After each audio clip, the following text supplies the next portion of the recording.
sure everybody's got a ton of questions, and so do I. I think it's an amazing market to be in. It's definitely a niche that I would imagine you have to probably work very, very hard to work towards.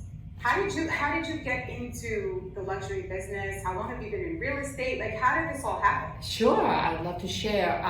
Luxury properties here in Boca is definitely a great niche to be in. I've been in real estate for 25 years.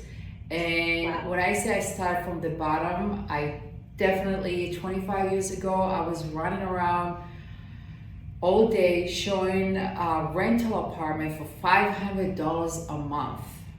Wow. And yeah, and so it's like I didn't skip one step, and I never really did it for the money.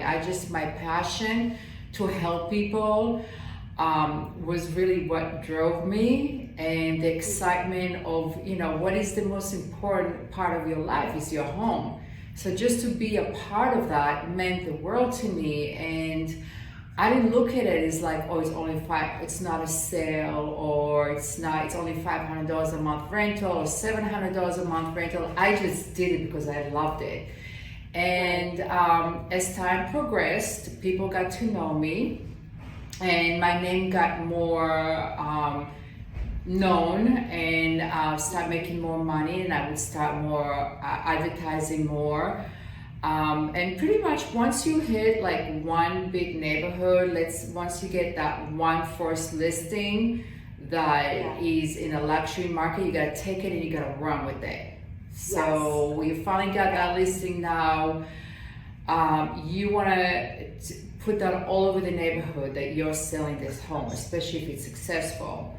Whether it's calling everyone. I've sat there days and hours on the phone and called the neighbors and say, hey, listen, I want to make sure I bring you the right neighbor to your neighborhood. I want to make sure I put the right people for you in your neighborhood. Do you know anyone that wants to buy in your neighborhood? Because that happens. How many times have you have a friend and your friend moves somewhere and then you say, oh, I want to move there too? Of course, yeah, always. And people make recommendations all the time, and people have the tendency to want to live, close by their friends and family. So sometimes open houses, the best thing you could do is invite the neighbors, because they might know somebody. Right, and they appreciated that too, because like, oh, this girl cares. She doesn't just throw in. She's not just there to sell the house. She wants to make sure she brings somebody good in. So I remember my first big home that I listed. I got the listing. I thought I didn't even know what to do. I was like, oh my God, this is incredible.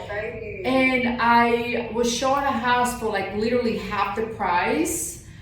This is going back maybe 15, 20 years ago. It was $1.5 million.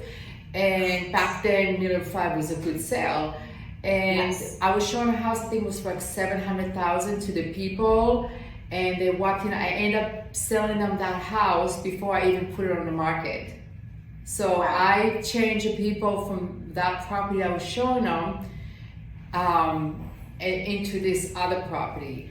And just really, the best thing, it's really caring about the people, really caring and yeah, versus just let me make a sale. I took every step. I took the long haul.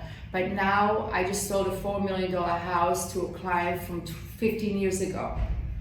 She remembered me. She came back to me, because after that many years, if people are coming back to you, it's the best compliment.